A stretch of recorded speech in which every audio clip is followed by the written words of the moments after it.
Hey Misfits, here it is. It's the conclusion of our Nancy Spungen series. We recorded this and it was more than 2 hours long, so we've decided to split that. So as soon as this part 2 comes out, I'll immediately start editing part 3 and you will have it as soon as I am done. So ideally you'll have them both in the same day. You don't have to wait till next week. We just wanted to kind of give you a break in between because it is a lot. All right. Thanks, guys. Hello, Misfits. This is Kate. And this is Kevin. Welcome to Horrorwood.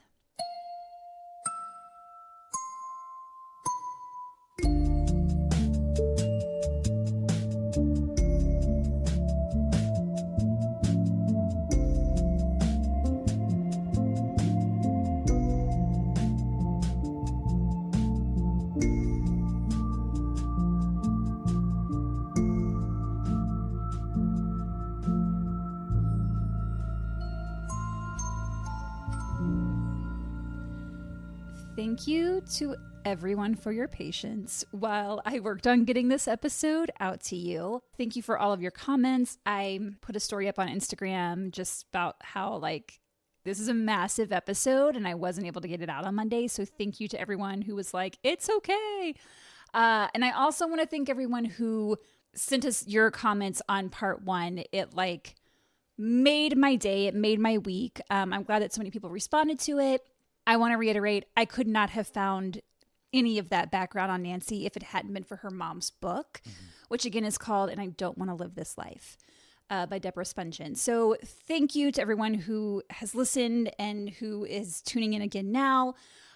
Before we get started, I do want to thank our newest murderino, Lisa Harriet. Lisa, thank you so much for joining our Patreon. Lisa left us a nice comment on Spotify as well. So thank you so much. And yeah, you're our shining star and we love you, Lisa. Love you, Lisa. Thanks for being here. Yes. All right. This is a very long episode. It's the longest one I've ever written as a single episode. I'm very sorry. Kevin and I were just talking about it. If our recording goes past 2 hours, I will probably split this up and make it a 3-parter as opposed to just the 2-parter. So you'll have them back to back. You won't have to wait until next week. I'm just going to edit the first half. I'll get it out. Then I'll start editing the second half and I'll get it out. But just to make it a little bit more digestible, if it does go that long, I'm going to split it up for you. So if you haven't listened to part 1, I strongly encourage you to go back and listen to it before you listen to part 2, mainly because part 1 gives the background on Nancy and why she behaved the way she did. But you should also listen to part 1 because that's just how stories work. I mean, and it's a great story. Part 1 comes before part 2. So thanks, Kate. Educating us. You should probably start at the beginning. I also want to preface this episode by saying that although I'm going to give background on Sid Vicious and the Sex Pistols, because it ties into Nancy's death, obviously, this isn't a Sid Vicious or Sex Pistols podcast episode. So there's going to be stuff I leave out, particularly with the band, because it's just not necessary to the story I want to tell about Nancy. Just putting that out there now because I know there's going to be listeners who will think, well, you didn't talk about this or that, but know that that's intentional. I could do a whole 12-part series on the Sex Pistols, but that's not what I want to do. I want to keep it centered on Nancy. It's our spin-off podcast. Yikes. Coming this fall to Never. NBC. Lies. All right, so last week we learned about Nancy's traumatic birth, her difficult childhood, and all the ways the system failed her, particularly the healthcare system and the education system. Everything failed her. That was an insane story. Yeah. Brief recap. She was born with the umbilical cord tied around her neck, which had deprived her of oxygen. Doctors over-medicated her all through her childhood, putting her on barbiturates when she was, a baby, essentially. And she became hooked on drugs. She was schizophrenic, which can be caused by oxygen deprivation in the womb. That's a big risk factor for schizophrenia. Again, that was an insane fact to learn. Yeah, it's important to know that Nancy's behavior was not her fault. Of course not. And we ended with her arriving in London, and she was invited to a party where she met the Sex Pistols bassist, Sid Vicious. So let's learn more about Sid. Alrighty, I'm ready. Sid Vicious, of course, is not his real name. It's not like he went around going, No. hello, I'm Mr. Vicious. My How are name's you? Mr. Vicious. He was born John Simon Ritchie on May 10th, 1957 in southeast London. I like that name. Some accounts list his birth name as Simon John Ritchie, which is incorrect. His father is John Ritchie, who he was named after, and his mother's name is Anne. John and Anne were not married, and it doesn't sound like the pregnancy was planned.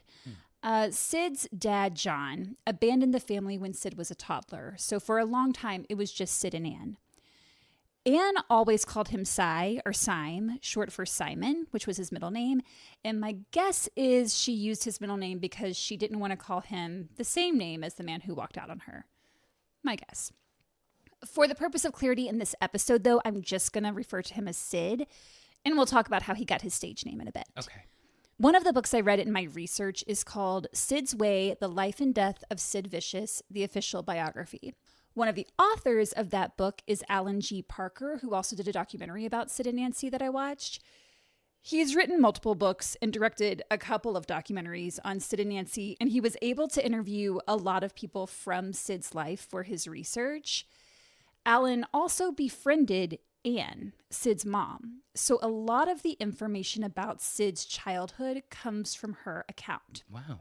However, Okay, shit. I will go ahead and tell you that Anne was a hardcore drug addict, which I briefly mentioned in part 1. Mm-hmm. And in contrast to Deborah Spungen's book about Nancy, which I found to be unflinching, Deb does not shy away from the really dark stuff with Nancy and with herself, for that matter. I was in tears towards the end of that book. So contrary to that, I found Alan Parker's biography of Sid to be Anne's account as seen through rose-colored glasses. I see. Okay. For example, she talks about how musically gifted he was, even as a toddler, and that he inherited that from her. I don't know about that. Maybe not. So Maybe musical. not. She was really into jazz and would play Ella Fitzgerald records and said he could sing her songs perfectly at just 2 years old. Kind of doubt it. That would be amazing, though. Could you imagine a 2-year-old A 2-year-old with Ella the voice Fitzgerald. of Ella Fitzgerald? The book also glosses over Anne's drug addiction, lack of money, and lack of ability to take care of her own child. Okay. So we just glaze on past Yep, that. he just rolls right through Rolls that. on by. Alan Parker's books on Sid have received some negative reviews, with several people saying he gets facts wrong, dates wrong. I've only read his first one, Sid's Way, which came out in 1991. And again, a lot of his information comes from Anne. I think it's important to remember that if you read the book. Sure. Unreliable narrator. But I also read several articles from various publications to try and get as unbiased an account as I could. So they're all listed in the episode sources if you want to check those out. Cool.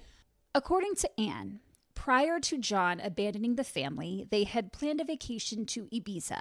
Anne and Sid were to fly there first, and then John was to join them later. It was intended to be a long vacation. It sounds like a few months. And presumably John had to work, and that's why he couldn't fly out with them. He's like, you guys go ahead. I'll totally meet you there. Anne said John had promised to send them some money until he could get to Ibiza. But the money never arrived, and neither did John. Okay. He basically just ghosts them. Go. Anne and Sid didn't have a set place to stay in Ibiza. They'd rent a place, but then run out of money and have to find somewhere else to stay, usually the home of someone they'd met on the island. So they moved around a lot. To earn some money, Anne sold drugs, which from the sound of it is also how she found temporary lodging. She'd befriend someone and exchange drugs for a place to sleep. What kind of drugs? At the time, it was pot. Okay. Ibiza is also where 3-year-old Sid got his first taste of alcohol. He and his mom were at someone's house for a dinner party, and while all the adults were in one room listening to jazz records, Sid found himself alone in the kitchen. When Anne went in to check on him, she discovered that he had helped himself to 2 or 3 glasses of orange curacao. She found it a little embarrassing, but also kind of funny, and said that apart from being drunk, he was, quote, as good as gold. It's a weird flex, but okay. That's strange. I drank a glass of champagne at a wedding once when I was 7. 7? I snuck it off the table. Oh and my. drank it. Well, and at least it was just the one glass. Well, there's a picture of me doing the chicken dance with a bunch of like 70-year-old ladies afterwards. I feel like you would do that anyway. I know. On another night, Anne, Sid, and another adult who's just described as a friend of Anne's were out at a fancy restaurant. Anne and her friend were both drinking brandy during the meal, and Sid asked for some too. At first, Anne told him no, but he kept asking for some, so she told him, okay, if you want a brandy, you can have one. You're bugging everyone. But if I get you one, you'll damn well drink it. No. So she orders her 3-year-old son a brandy. And she said it wasn't a small one. It was in a big tumbler with ice.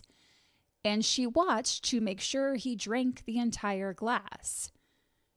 To me, that's child abuse. That's abuse. Yeah, she shouldn't have done that. Also, did not a single employee or customer notice that a child is drinking a glass of brandy? Anyway. I don't love it. Eventually, Anne and Sid's time in Ibiza was up. They had little to no money. By the sound of it, Anne owed people money and couldn't pay. Sounds like she had some people after her, wanting her to pay up. So it was time to head back to England. There is a story that appears in several articles, though I haven't seen it come from Anne herself, although I don't think she would admit to it anyway, that Anne hid drugs in Sid's underwear so as to smuggle them into England. Maybe, maybe not, but given all I'm about to tell you, I would not be surprised if it were true. That really happened. Yeah. Back in England, they moved in with Anne's mother briefly, then began renting a room out of a woman's house. Similar to their time in Ibiza, Anne and Sid moved around a lot. There was never a steady, stable home for Sid to grow up in. Eventually, they found themselves living out of a couple of rooms that were off of what is described as an open-air corridor. The corridor basically consisted of concrete blocks with a canopy draped over them, and that was essentially the hallway, if you can call it that. Oh my God. Aside from a canopy, which I can't imagine was very durable or secure, it was open to the elements. The rooms, quote unquote, that were off of this corridor had no electricity. They were lit by gas. There was no hot water. There were no toilets. If you needed to use a toilet, you went outside. Because they were exposed to the elements, any food they had that was like leftover that they had gotten, they had to tie up in bags and put it up somewhere high in the hopes that the rats wouldn't get it. Yikes. The first school Sid attended was in the Soho district of London, which at that time was a pretty seedy area. It has long been the most prominent red light district in London, and in the 1960s, it consisted mainly of gangs and sex workers. Whoa. We don't know what 5-year-old Sid might have seen, but when you're living in squalor and going to school in an unsafe area, that's going to have an effect on a kid. Nancy and Sid both had a rough start in life, just different circumstances. And as I was reading about Sid's childhood, I found a lot of parallels, just in a different way. She came from a middle-class family. Both of her parents are together, but she has all these struggles in school and with mental health. Sid also has struggles in school and mental health. Different family situation. Yeah, totally different. Nancy's exposed to drugs via her doctors. Sid is exposed to drugs via his own mother. His mom. Yeah. According to Anne, it was around this time that Sid went through a phase where he was constantly fidgeting and twitching to the point where it was affecting his schoolwork. She doesn't elaborate on what kind of twitching he was doing or what the cause might have been, and my guess is she never got him to a doctor to be evaluated. His twitching made it difficult for him to concentrate in class, and it also invited the unwanted attention of bullies. No.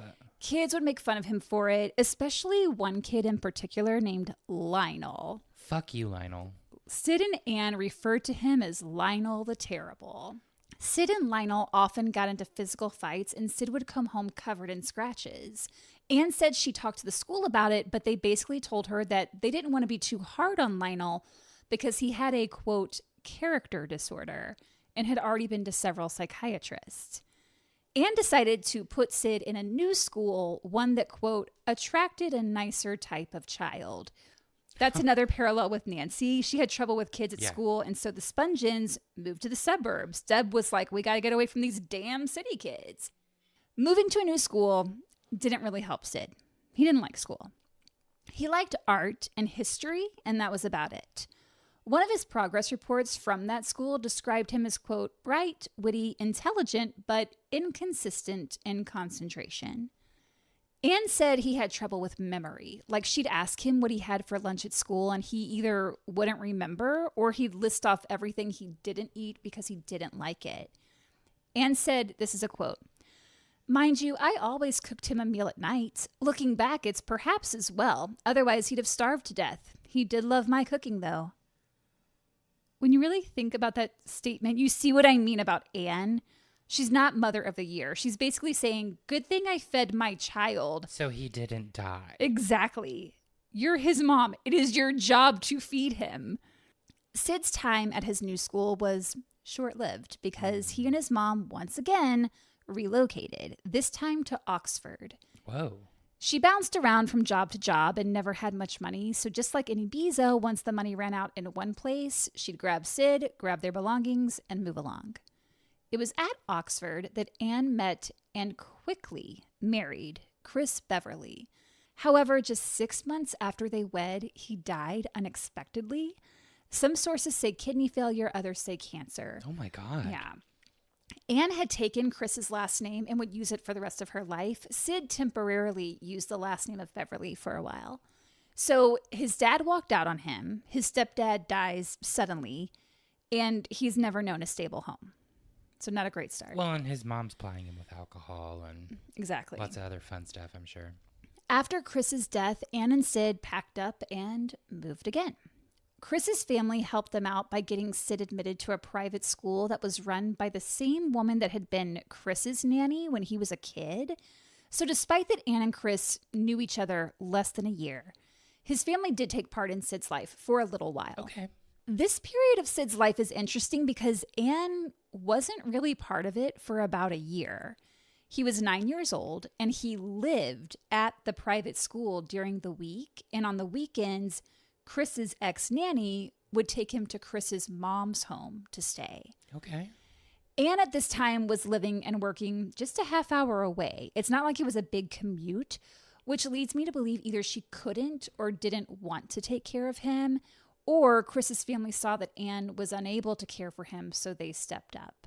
That would make sense. Yeah. So Sid did end up moving back in with Anne, and he began attending his first secondary school, which is kind of like high school here, but in the UK it starts at age 11. He hated this school, but it didn't really matter because in no time, Anne had packed him up once again and moved to a new area, which meant Sid started going to a different school. And the school system of England comes up again. Here Kate and I it are is. experts. Hardly. Come to us if you want to know more. And then they moved yet again. And Sid started at yet another school. Another school.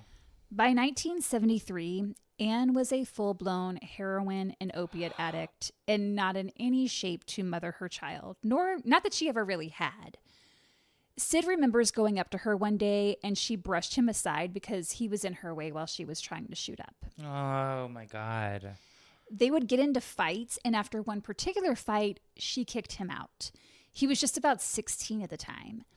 In an interview she gave years later, she recalled this fight where she said to him, quote, "It's either you or me, and it's not going to be me.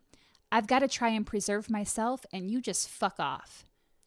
And Sid said, "But I've got nowhere to go." Yeah. Because he's a child. Yeah.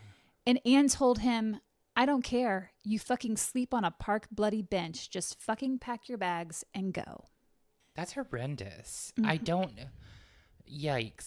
That leaves a really bad taste in my mouth. Oh, yeah. Like, up until this point, we knew that she wasn't the greatest, but then to do that... She's like really not the greatest. She's really not the greatest. Yeah. And then to also like... I'm interested to hear, and I'm sure you'll go into their relationship later on, but... Yikes. It's not good, and it doesn't get I was any gonna better. say it. They normally don't. No. Sid ended up going to a friend's house, and that friend's mom was like, "Oh my God, of course you can stay here." So he was there for a few weeks before his mom finally called him and said he could come home. According to Anne, Sid did complete secondary school and then bounced around from job to job, but never stayed employed anywhere for more than a few weeks. Okay. He and his group of friends would basically sleep all day and then go out all night. He was really into David Bowie at the time, like obsessed. Yes. According to his friends, anyway. They said he'd spend hours getting ready. He would put on makeup. He was very into fashion, wanted to emulate Bowie. He started dyeing his hair like Bowie. He got a perm. He had this pink satin suit he would wear when he went out with his friends. And he was tall. He was like 6'1" and really skinny. So he definitely stood out. I want a pink satin suit. That sounds like fun. Ooh. After a while of sort of just meandering through life, he decided to take an art course at a local college. It was there that he met John Lydon, who would later adopt the stage name Johnny Rotten, and John Wardle, who would be nicknamed Jah Wobble. Sid and Johnny became thick as thieves, the best of friends. Both Sid and Jah Wobble idolized Johnny. Johnny's actually the one who gave Sid the stage name of Sid Vicious. Johnny had a pet hamster. Well, Anne said it was a rat. Johnny says it was a hamster. Okay. Johnny had named his pet Sid after Syd Barrett of Pink Floyd. And there are a couple of different stories. One is that one day, Sid the hamster bit Sid the human, and he reacted by saying, "Oh, Sid is really vicious." Hence, Sid Vicious. Another story is that Sid, who remember is actually named John, absolutely hated the name Sydney. So when Johnny told him the name of his pet, he was like, "Oh God, that's a terrible name." So in turn, Johnny nicknamed his friend Sid. And Johnny saw Sid as the most peaceful, kind of shy kid. So in contrast, he added the vicious. There's also a story that Johnny gave him the name Vicious after the Lou Reed song. So Sid Vicious has a lot of origin stories, but it definitely came from a hamster. I love that. Little hamster Sid. Little hamster Syd Barrett. One day, Sid invited Johnny and Jah Wobble over to his mom's flat. Sid's like, "Hey, Mom, these are some guys I met at college." And his mom was like, "What? You go to college?" She was out of it. Yeah. She had no idea. Mm-hmm. Sid's friends watched as he and his mom shot up together. Oh, my. Wait, together? Together. He was 17 at the time. Anne shot heroin and Sid was doing speed. Oh, no. It's unclear when he first started doing drugs, but Anne definitely helped feed the habit. Not a great path to be headed down. Yeah, I get 100%, but when it's the one thing that you're seeing and knowing. Oh, yeah, it's all he knew. It's all he knew, yeah. Shit. While at college, Sid told a counselor he was contemplating suicide. The counselor asked him to bring a friend with him to their next session in an attempt to get the friend to say all the reasons why Sid shouldn't do it. Yeah, it's a bad plan. That's bad. Abort that plan. I don't think the mental health care system was going great. On it. Yeah. So for his next session, Sid brought Jah Wobble. And the counselor goes, "Sid, tell him what you told me." And I think the counselor thought Jah Wobble would be like, "No, man, you can't do that. I love you, blah, blah, blah." When Sid said, "I want to kill myself," Jah said, "You probably should." He thought it was all a joke. Jah Wobble thought this whole thing was a joke. And it wasn't until later that he was like, there might have been some truth in that. What? Yeah. No. Jah Wobble, what the fuck? Yeah. Also, bad situation, bad scenario for either side. Yeah, counselor, what the fuck? Why? Why is this happening? If I ever walked in a room and they're like, "Your friend's suicidal, tell them why they shouldn't die," I would be like, what? What? Yeah, that's horrible. You don't put that on someone else. No. Sid and his friend Johnny Rotten eventually decided school was a waste of time and they both dropped out. They began couch surfing, and when they'd wear out their welcome in one place, they'd move along to the next, a pattern Sid was familiar with. Okay, yeah. They would also squat. Basically, they'd find an empty flat and just crash there for a while. Meanwhile, in another part of town, two other guys also found school to be a waste of time. Paul Cook and Steve Jones opted to hang out at their friend Wally's house rather than attend class. The three of them spent all their time smoking, drinking, and listening to music. And it was the early music of The Who and The Small Faces, which is another British rock band, that inspired Wally to say, "Hey, Paul. Hey, Steve. Should we start our own band?" Yes. So the three of them formed the core group, and then they had a revolving door of bassists. During this time, the punk scene had already become popular in New York City, and it was about to erupt in the UK, with its center being King's Road. In the 1970s, King's Road was a popular hub for musicians and artists. It wasn't uncommon to spot the Beatles or the Rolling Stones just walking down the street. A shop, simply called Sex, became the focal point of punk fashion and culture, thanks in large part to its owners, Malcolm McLaren, and his girlfriend, fashion designer Vivienne Westwood. Oh, shit. These are the heavy hitters. Oh, yeah. I love that. Let's just call it sex. Let's just call it sex. I mean, it's definitely going to bring in some customers. I think so. Malcolm and Vivienne knew how to cater to the crowd King's Road attracted. Their shop had actually gone through multiple iterations before it became known as Sex. First, it sold fashions marketed toward the Teddy Boys, which was another British subculture. Then it evolved into a shop geared toward the Marlon Brando James Dean rocker look, and eventually morphed into punk, selling fetish and bondage wear, as well as clothing with graphics and slogans that were meant to stir the pot. Yeah. Wally, Paul, and Steve rehearsed their band just up the street from this shop, and it wasn't long before they started hanging out there. That's where they met Glenn Matlock, one of the shop's employees. It just so happened that Glenn played bass and was really good. And since they seemed to always be in need of a bassist, Glenn joined the band. Mm-hmm. Meanwhile, Malcolm McLaren wanted to get into the music business. He was very entrepreneurial and was always looking for an opportunity.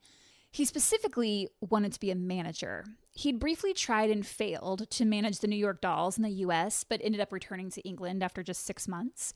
So he approaches Glenn, Paul, and Steve with the promise of making them stars on the condition that they drop Wally. McLaren didn't think Wally was punk enough. McLaren also gave them the name the Sex Pistols, mainly because it was provocative, but also because it served as an advertisement for his shop, Sex. So the Sex Pistols are named after a clothing store. Hey, cool. It wasn't long before Sid and his friends began hanging out on King's Road and the popular shop Sex. Side note, Chrissie Hynde also worked at Sex before forming the Pretenders, and she wanted to stay in London and at one point asked Sid to marry her so that she could get the equivalent of a green card to stay in London. He agreed to do it for £2, but it never came to fruition. Damn. He was just like, I'm busy that day. Yep.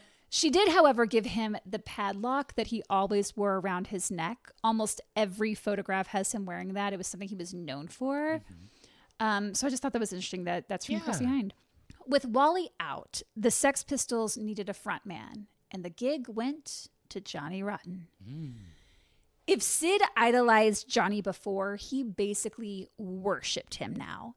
He followed the band around like a puppy dog, attending all their performances. He was a total groupie. He decided he wanted to be in a band too, and he started Flowers of Romance with some friends, but they never really went anywhere. He attempted to play drums at a gig for Susie and the Banshees, but he didn't know how to play drums and just banged the sticks up and down. In September of 1976, he attended a concert by The Damned, an English rock band. He'd previously been invited to audition for the band when they were looking for a lead singer, but he failed to show up for the audition. Dave Vanian became the lead singer, and this pissed Sid off. Sid felt like Vanian had taken his spot, even though he never showed up for his audition. Right. So when he went to their performance, he was completely drunk, he was high on speed, and he hurled a glass bottle towards the stage trying to hit Vanian. But the bottle hit a pillar, shattered, with glass flying right at a young woman who was by the stage. Oh, no. The glass hit her eye, permanently blinding her. Oh, my God. Sid was arrested, but not much came from it. That's pretty bad, though. Oh, yeah. He blinded somebody. Yeah. And I think it was Vivienne Westwood who said that she saw it happen and Sid wasn't the one that threw the bottle. Oh. Yeah. But, I mean, it was him. But it was, okay. Yeah, it was him. It's just like his little circle. Oh, they were kind of vouching for Yeah. him. Okay, Vivienne, girl. I know. Well, wait till you hear some Vivienne. shit later. I know. Fuck. Earlier that same year, when Sid was attending a Sex Pistols concert, he sees music critic Nick Kent. Kent had written some unflattering things about the Sex Pistols, and that pissed Sid off. That was his best friend Kent was talking about. So he took a rusty motorcycle chain that he always carried with him and used it to beat Kent in the head. No charges were filed. Johnny Rotten and Glenn Matlock were beginning to butt heads. Paul and Steve were kind of their own duo because they were the original members of the band, so they stuck up for each other. But then there was Johnny, who was pretty wild. And then there was Glenn, not so wild. Malcolm didn't feel like Glenn fit the whole punk image he was going for. And Johnny wanted someone in there who would support him the way Paul and Steve had each other. So Malcolm and Johnny essentially edged Glenn out and brought in Sid. Sid couldn't play bass very well. He could bang out a couple of chords and that was about it.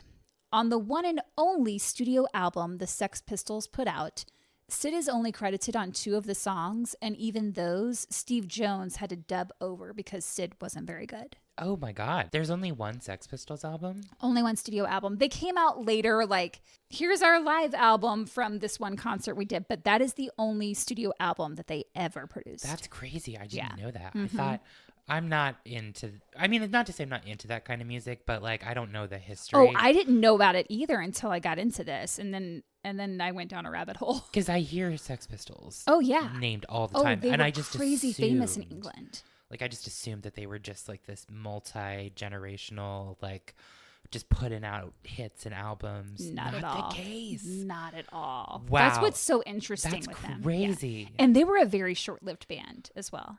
You learn something new every day. There you go. What Sid lacked in talent, he made up for in personality. Once he became a member of the Sex Pistols, he really started to live up to his nickname of Sid Vicious.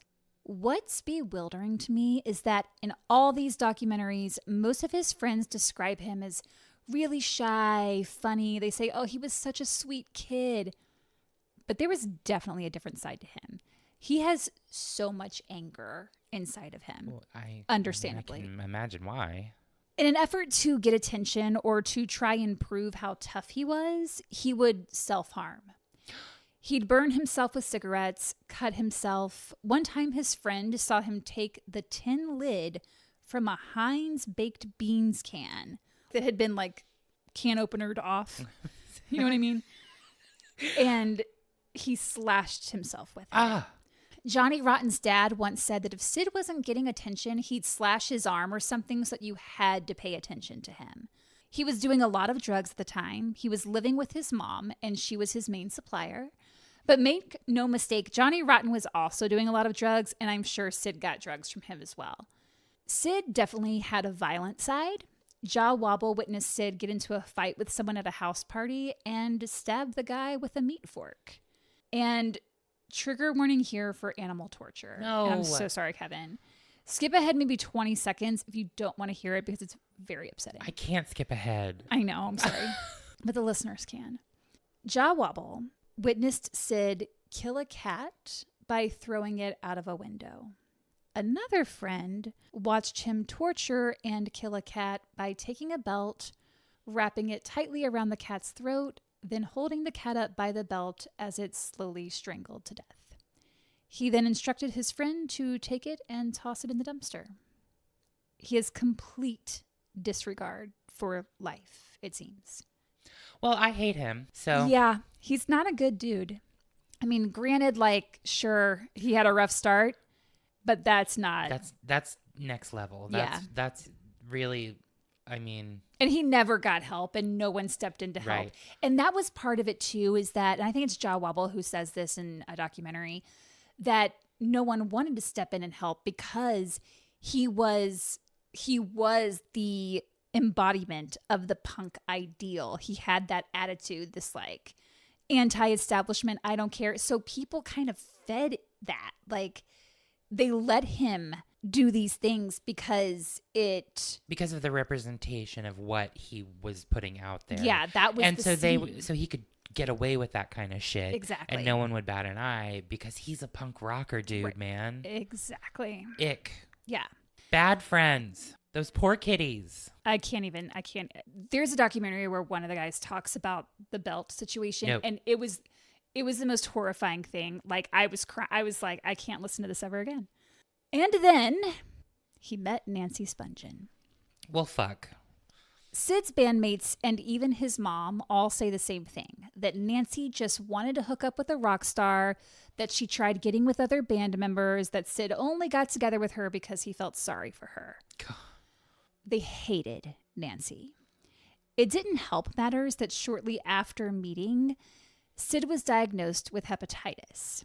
His friends were quick to blame Nancy, but the doctor was like, it's from all the intravenous drugs. It's from those needles you've been putting in your arm. And he'd been doing that long before Nancy came around. Yeah, that's what gave you hepatitis. Nancy was definitely attracted to musicians. We learned that in part 1. Oh, yes. She also craved attention and acceptance. That's one of the things that her doctors wrote in a report about her. And if you remember back, she perceived people as not liking her, which is only going to make her try harder to fit in somewhere. Yeah. Sid had no father figure. His mom was an addict who didn't pay any attention to him. So he too was craving attention and acceptance. So they gave each other exactly what they were looking for. That's dark. It's very dark. Nancy called her mom, so excited to tell her that she was dating Sid of the Sex Pistols. And of course, immediately Deb is like, okay, who are the Sex Pistols? She's trying to find everything she can learn about Sid and who this band is. You can imagine a mom being like, okay, who's this guy? What kind of music do they play? They vomit on stage? What are you talking about? Ew, I didn't know that. Oh, yeah. Is that a thing, just from being so drunk? That probably. Not long after Nancy's phone call, a show did a feature on the Sex Pistols. So Deb, Frank, David, and Susan, her Nancy's siblings, all sat together and watched it. There was a segment showing one of their performances, and as the camera panned to the crowd, there was Nancy. Oh. The next time Nancy called her mom, Deb told her they'd seen her on TV, and Nancy was so excited. She was like, did you hear the band? Aren't they great? Aren't you proud of me, Mom? I've made it. I've really made it.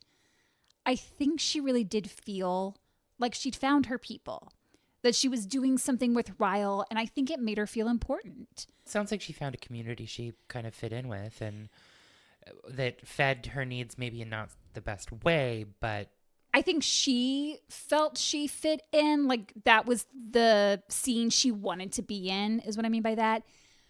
But they were all against her. Oh, no. Oh, so she yeah. didn't really fit in. No. Whoops. A week later, she called her mom again and said that she and Sid had gotten married. She said, but you don't need to send us a gift. Just send cash. Deb knew this was likely just a ruse to get money for drugs. So she starts asking Nancy, like, really? You're married? And Nancy was like, aren't you proud of me? I finally found a guy to settle down with. Send us cash. Deb told her, Nancy, you yourself said never give a junkie money. So I'm not going to send you any money. Obviously, this upset Nancy. She's like, what? You don't believe me? You don't think I got married? Deb relented and sent her like $150. But she was right in thinking they were not actually married. It had, in fact, been a ruse just to get drug money. Fuck.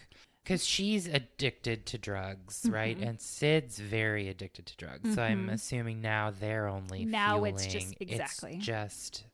And Nancy is 21? No, she was 19. 19. At this time. Sid is... 20 at this time. At this time. So these are also still young kids. Young. Oh, yeah. Because Nancy was taking some of Sid's attention, I think the other people in his orbit were jealous, and she became an easy target. I think that's a huge reason why Anne didn't like her. Nancy moved in with Sid and his mom, but she and Anne did not get along. I think Anne was jealous. Suddenly there's another woman in his life. Suddenly he's found another woman to do drugs with. That living arrangement only lasted a couple of months. Shortly after Sid and Nancy moved out, she called her mom and told her she'd been beaten up by the Teddies. I mentioned them before. Yeah. They're that group, that subculture. They were a group that hated punk kids. She said, my nose is broken, something horrible. It hurts. They gave me 2 black eyes. So Deb's obviously worried. 2 weeks after that, Nancy called again to say that they'd had to move to a different hotel because Sid had gotten mad about something and dangled Nancy out the window. She screamed for him to let her back in, and other hotel guests complained about the noise. She assured her mom she was okay, that Sid had just gotten upset, but they were kicked out of the hotel. Later that year, in November of 1977, a similar situation occurred when Nancy was heard screaming from the hotel room. Neighboring guests called down to the manager, who went up to Sid and Nancy's room and found the bed covered in blood. Oh my God. Nancy had been beaten. Sid had cuts all over his arms, and there was broken glass on the floor. This incident was reported in the British press. Sid was arrested for beating Nancy, and Malcolm McLaren briefly kicked him out of the band. Wow. Once again, Nancy assured her mom it was nothing, that Sid had just been upset about something, but they did have to move again. That's wild. It's so sad. The Sex Pistols were gaining in popularity, not necessarily because of their music, but because of the chaos they caused. Right. They made a good story, and much of that was due to Sid. However, Malcolm McLaren and Johnny Rotten wanted to get rid of Nancy. This is fucking crazy, they even hatched a plot where they were going to essentially kidnap her and put her on a one-way flight back to the States. But the day that this was all supposed to go down, Sid was by Nancy's side the whole time, and the plan fell through. That's a horrible plan. What the fuck? What are you thinking? Yeah. Everybody's insane. Everybody's on drugs. Yeah. Everything's on fire. Exactly. Oh, there is a fire that comes up in this too. Oh my God. We'll get there. Because of the band's increasing popularity, they were invited to do a small U.S. tour in the beginning of 1978. Nancy was so excited. She was looking forward to visiting her family and introducing them to Sid. She felt like she had something to show for herself. Mm-hmm. However, Nancy was not allowed to go. Malcolm McLaren said no girlfriends on this trip. It was just his way of keeping Sid and Nancy apart. This tour was the beginning of the end for the Sex Pistols. Really? By this point, the relationship between Johnny Rotten and Sid was strained for a couple of reasons. One, Nancy was taking all of Sid's time and attention. Okay. The whole point of having him in the band was so Johnny had a sidekick to support him, like Paul and Steve had each other. Okay. But it wasn't working out that way. Two, Sid Vicious was becoming the more popular of the two. Johnny had some jealousy because Sid had the looks and the attitude, and his relationship with Nancy kept him in the spotlight, whereas Johnny wasn't getting the same kind of attention, and he didn't like that. Remind me what, and Sid's playing bass, right? Yes. Okay. Playing in Well, quotes. and I was going to say, like, there's no guitar training there. Oh, there's no. It's just the look, like literally the look. It's the attitude and the look. Yeah, he basically would just like jump around on stage. He taught himself to play bass by listening to the Ramones, and the Ramones played like 3 chords over and over. So like that's what he learned, but he couldn't even do it very well. But like he would sell it. He would get on stage and just like jump around and. Oh my God. Yeah. Maybe I should still become an oboe player. Wow, that came out of left field. I used to play the clarinet, and I always wanted to learn how to play the oboe. Oh. But I guess if you can just get up there and fake it, fuck it. Fake it till you make it. Johnny was also getting a little pissed with Malcolm McLaren because he felt like McLaren was manipulating and controlling the band for his own personal gain, which he was. Yeah. So their relationship was strained. McLaren wasn't paying the band what he should have been. And on this U.S. tour, he deliberately booked them into places where he knew they probably wouldn't be well received, like very conservative areas. Oh, Texas, for one. Ah. Because he wanted to create controversy. He wanted chaos. Because chaos sells. It does. Controversy sells. It does. While on the road for this tour, Sid had sex with a trans woman, something he later told Nancy's 16-year-old brother about over the phone. He also simultaneously vomited and defecated on a groupie who was performing oral sex on him. So that was gross. After the first show on the tour, Sid wandered away looking for heroin and ended up in a hospital after carving the words, "Gimme a fix," into his chest with a razor. At the next stop in Memphis, he attacked a hotel security guard. In San Antonio, he intentionally hit an audience member over the head with his bass, and at a restaurant in between tour stops, Sid was eating steak, and some people were kind of laughing at him, like harassing him for his looks. So as he's chewing his steak, he looks at them, picks up his steak knife with one hand and plunges it into his other hand and just keeps on eating. Ew, what? Like his way of being like, I'm tough, watch out. Their last show in San Francisco was a disaster and was also the last time they all played together. Johnny Rotten left and announced that the band was over, and Sid OD'd on his flight from San Francisco to New York. When the plane landed, he was immediately taken to the hospital where he was revived. Okay, I was going to say he just died on the plane. No. Okay, thank you. But after the Sex Pistols broke up, Sid tried to have a solo career, and Nancy appointed herself as his new manager. No, these people can't lead each other. It's really this. I think part of what took me so long to put this together. Number one, there's a lot to it, and so I had to kind of cherry pick what I wanted to include and like what could be left out. But also, it's because it's so depressing, and like I've just been in a funk the last few days. Okay, I came downstairs earlier, and Matt goes, "What did he say?" He's like, "You look like a shell of your former self," or something like that. I was like, I feel like it. Mad. It's just a really depressing story. This is awful. Nothing gets better. This is awful. Nancy decided that Sid would have a better chance at success in the U.S. She called her mom and told her the big news that she and Sid were leaving London and moving to New York. She said, "We're coming back for good, end of August or so. As soon as we get to New York, I'll bring Sid down to meet the whole family. We'll stay for a while. Won't that be great?" Great wasn't exactly Deb's first thought. She immediately started worrying about all the things that could go wrong. Rather than have them stay at the house, she reserved them a hotel room at the Holiday Inn. No, I mean, she knows her daughter. She knows the whole situation. Oh, yeah. She sees what's going on. And, I mean, she's been through it the last 20 years. Yeah, of all of them, probably knows the most. Yeah. Nancy and Sid planned to stay at the Chelsea Hotel until they could find an apartment in the city. That's where she was. Yeah. Okay. Yeah. Sorry, I remembered that, and then I yeah. remembered why. Okay. And she told her mom she was shipping a lot of their stuff to Deb's house until they were settled. They checked into the Chelsea on August 24th, 1978, under the names Mr. and Mrs. Ritchie, though they weren't technically married. And remember, Ritchie is his actual last name. The next day, they headed to Pennsylvania, where Deb and Frank picked them up from the train station. When Nancy's parents saw her, they couldn't believe how unwell she looked. Oh. She'd lost a ton of weight. Her skin color was what Deb described as, quote, a translucent bluish white. She had bruises and scabs on her face and dark circles under her eyes. No. Sid looked just as sick and was rail thin. In her book, Deb writes, quote, and this sentence is like chilling. There was a total absence of life to them.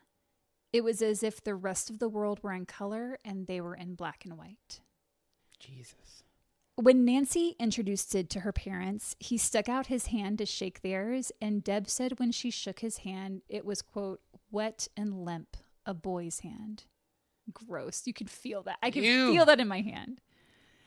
Similar to when she dated Roger, the boy from Virginia who spoke with a Southern accent, Nancy had begun speaking with a British accent. Oh, God. Been there.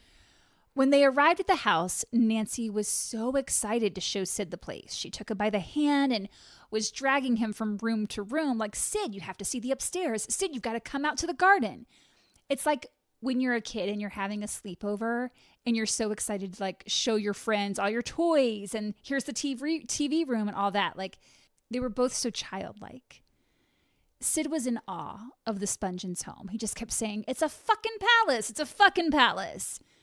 It was a modest 2-story colonial home that looked like every other house on the street, but it was probably the biggest home he'd ever seen, and much less been in. The whole family was there, including Nancy's siblings, David and Susan. For dinner, Deb made steak and corn on the cob and salad, and as they all sat around the table on the patio, they watched as Nancy cut up Sid's steak for him. She apparently always cut up his food for him. Sid kept saying what a wonderful meal it was, best meal he'd ever had. During what you can imagine was a very awkward dinner, Nancy was excited to tell her family about how she was going to start promoting Sid. She said, quote, "I'm a professional. I'll have to show you my portfolio. I'm a star. Can you believe it? I made it. I really did." Her portfolio was essentially a scrapbook of her life that she carried around with her. There were press clippings about her and Sid, publicity shots of the two of them, as well as pictures of her friends from New York that she met before Sid, like Debbie Harry, and a picture of the family cats, Aquarius, if you remember him from part 1. God. And they also had gotten a second cat. Does Sid do anything to the family cat? He does not. No. Just needed to check. Yeah.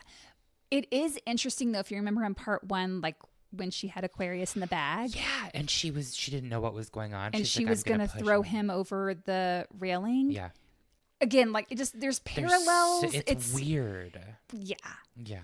This portfolio was her prized possession.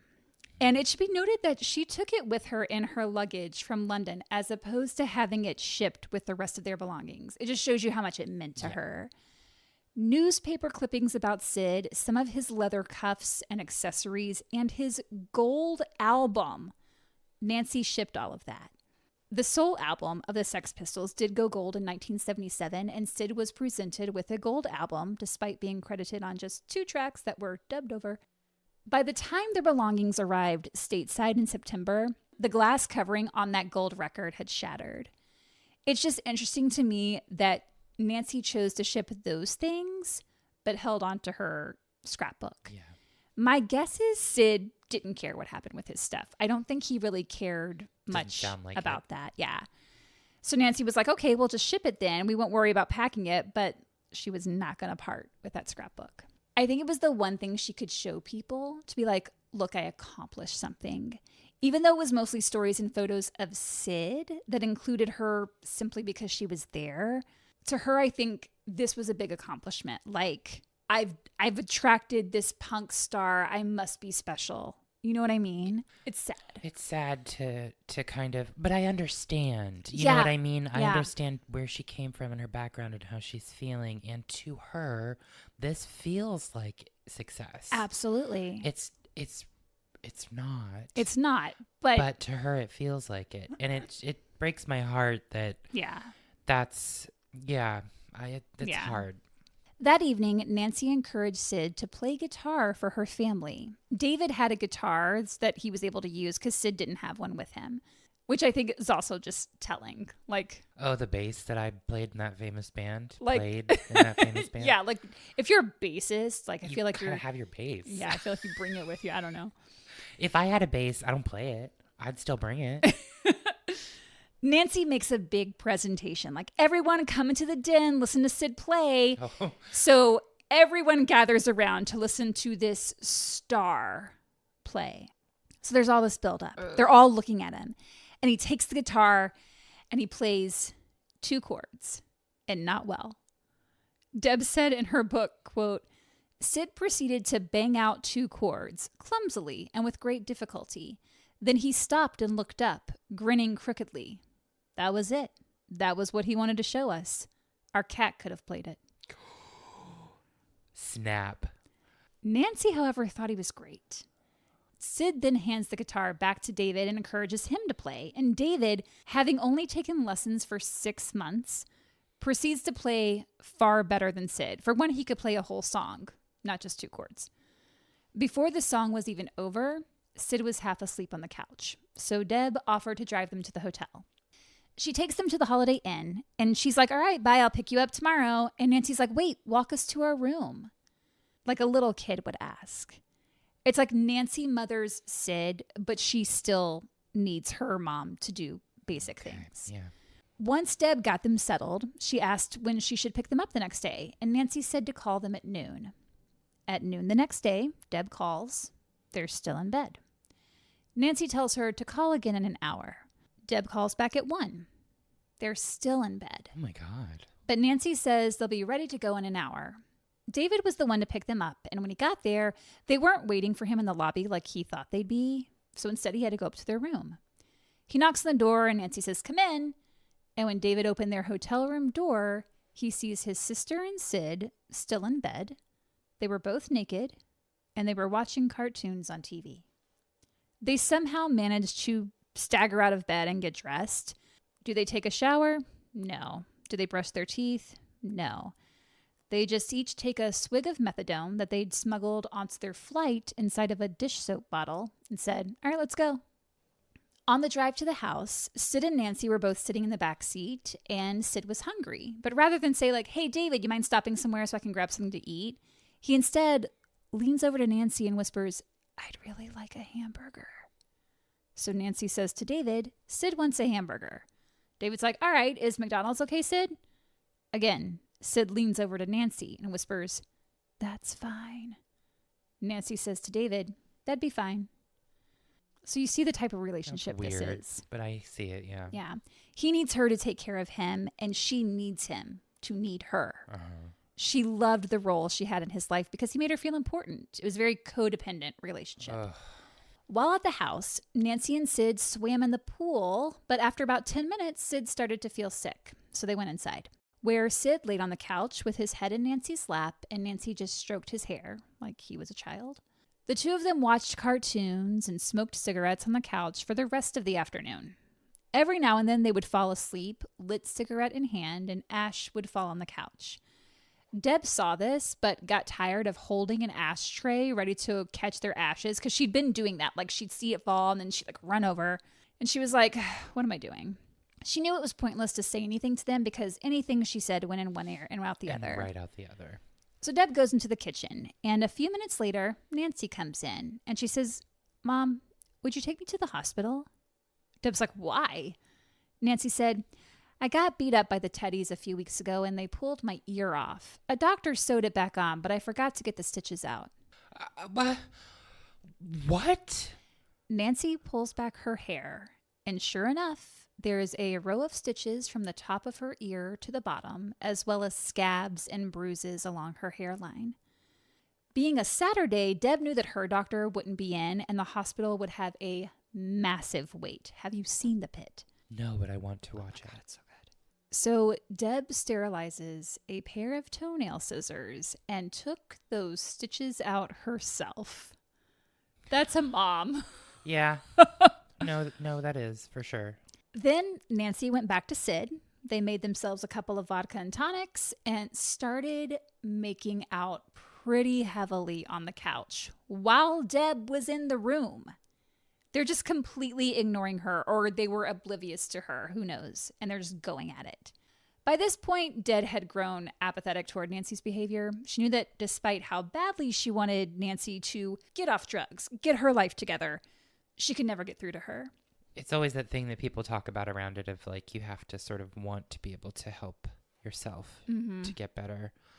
And I'm not shaming or placing blame anywhere, but I can understand Deb's feelings of like, there's nothing I can really do here that's going to make any kind of difference. Yeah. I mean, you have to think about all the years that she did try and nothing ever worked. Yeah. Oh, man. This caused a lot of tension between Deb and her other kids, especially Susan, because to Susan, Deb was just letting Nancy destroy herself, even though that wasn't the case. Right. Like, Deb had tried everything. A little later, Susan watched as Nancy and Sid dozed off on the couch again with their lit cigarettes. And Nancy opened her eyes and saw Susan looking at her and said, if you look at me like that one more time, I'll cut your fucking face up. And remember, Nancy always had it out for Susan. She hated Susan, but she liked David. She liked David. Part of me thinks it's because, number one, Susan was the first one to come along after her, and because she was a girl. And I just wonder if like that had something to do with it. Maybe that would be kind of a challenge of like stealing her parents' attention. Yeah. Yes. Unfortunately, that was the last interaction the two sisters ever had with each other. Oh man, that sucks to have such a awful relationship with your sibling and just never have the chance to recoup it or make anything of it. Yeah.